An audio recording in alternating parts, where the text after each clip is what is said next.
What is up, everyone? My name is Hardwood Hero. And well, it's my first video here on YouTube.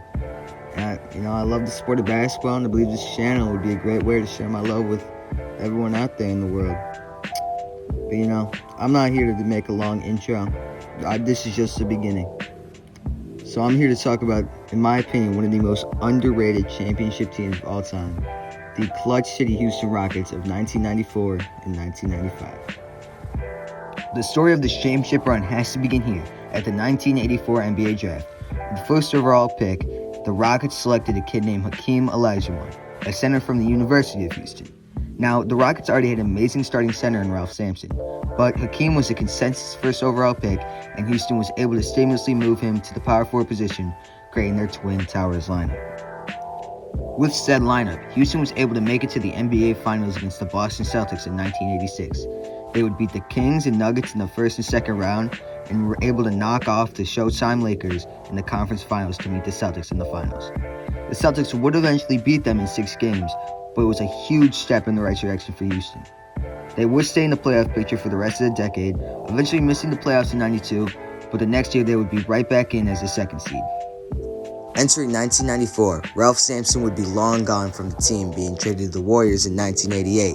But they had a solid foundation with legends of the game like Otis Thorpe, Vernon Maxwell, eventual 7-time NBA champion Robert Horry, Kenny the Jet Smith, Sam Cassell, future coach Scott Brooks, and of course their star player Hakeem Olajuwon. Led by their coach and former player for the Rockets, Rudy Tomjanovich, the Rockets were looking to make a big splash in 1994. A splash would be an understatement for the Rockets in 94, as they would finish 58-24 and land the second seed in the West behind the 63-win Seattle Supersonics. This season would turn out to be huge for the Rockets, especially Hakeem.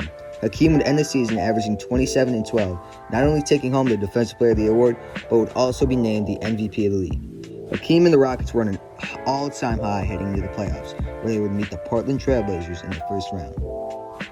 Houston were able to beat the Trailblazers in a 4-game series, winning 3-1. This, of course, before the NBA made the first round a 7-game series in 2003. Drexler was dealing with a knee injury, which restricted him to only playing 41 games that regular season, which definitely benefited the Rockets in winning that series. Their second-round matchup versus the Suns would go down in history, though. In that first game, Houston blew a nice fourth-quarter lead, going down to the Suns 0-1. Their Game 2 matchup would go down in infamy. Entering the fourth quarter, the Rockets were playing great, up 100-82. It was almost certain they would be able to close out the game and tie the series. In their third quarter alone, they put up 40 points. But in a shocking performance, the Rockets would be outscored 26-8, sending the game to overtime, which they would also get outscored 16-9. Blowing 2 fourth-quarter leads would lead to a Houston Chronicle front-page headline dubbing the city Choke City. The Rockets would luckily be able to come back and win the series in 7 games. They would then meet the Utah Jazz in the conference finals, but the Jazz were no match for them, and Rockets would easily win in a 5-game series. Then, they were off to take on the New York Knicks in the NBA Finals. With Michael Jordan retiring the offseason before, they pushed the Bulls away from finals contention. Teams like the Hawks, Magic, and Pacers were gunning for the Eastern Conference Championship, but the Knicks were able to take the crown home. Led by their star center Patrick Ewing, the Knicks were 4 wins away from being NBA champions. But in their way, the dominant Houston Rockets. Game 1 would go to the Rockets in an amazing 28-point performance from Hakeem. But in Game 2, New York were able to tie things up. Game 3 would go to Houston, giving them the series lead. But Game 4, the Knicks would tie things up again. Game 5 would be quite the same, with the Knicks winning once again. Now the Rockets could not afford to lose another game, being down 3-2. Luckily, the Game 6, Rockets were able to stay alive. The Knicks were a shot away from winning the NBA championship, but a John Starks 3 attempt bounced out, and they were able to force Game 7.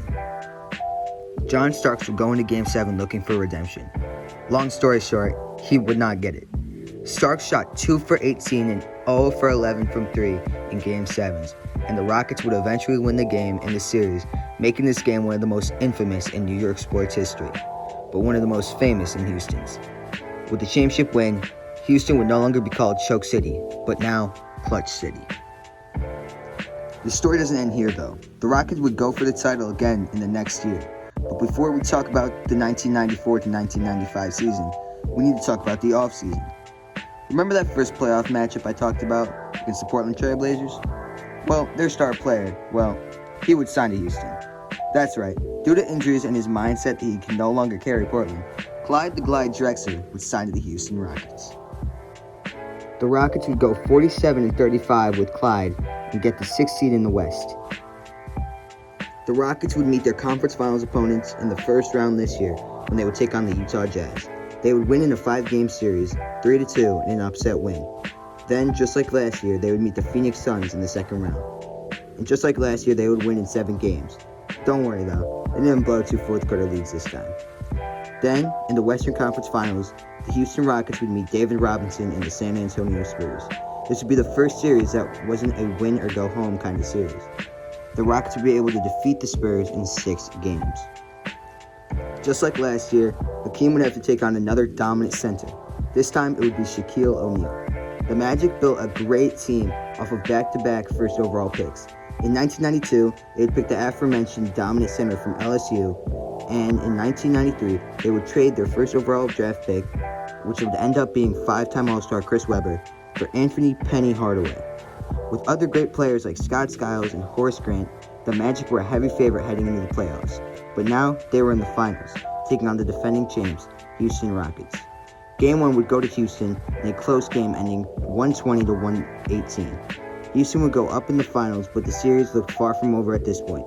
In Game 2, the King would put up another 30-point game in a big win for Houston, already putting them up 2-0 in the series. In another close game, Houston would get another win, going up 3-0 in the finals. They were now 1 win away from winning the NBA championship again. Heading into Game 4 in Houston, Hakeem dropped 35 and 15, giving the Rockets the sweep on the Magic and them the back-to-back championship. This would be the last title the Rockets have won at the recording of this video. Michael Jordan came back to the NBA after a short stint in minor league baseball in the '95 season and would once again take over the NBA. Hakeem would stick around in Houston with a failed attempt at another championship run in 1999, finally leaving in 2002 and then retiring after that season in Toronto. Clyde Drexler would eventually retire in 1998. Robert Horry would go on to win his other 5 NBA championships. Kenny Smith would leave the Rockets the next season and would go on to his most notable role as an analyst on Inside the NBA. Basically, due to injuries and Michael Jordan's return, the Rockets were forced out of the title picture. I hope y'all enjoyed this quick run through of the Rockets' title runs in the 90s. This is just the beginning of my channel, and I can't wait to start working on other videos. Thank you all for watching.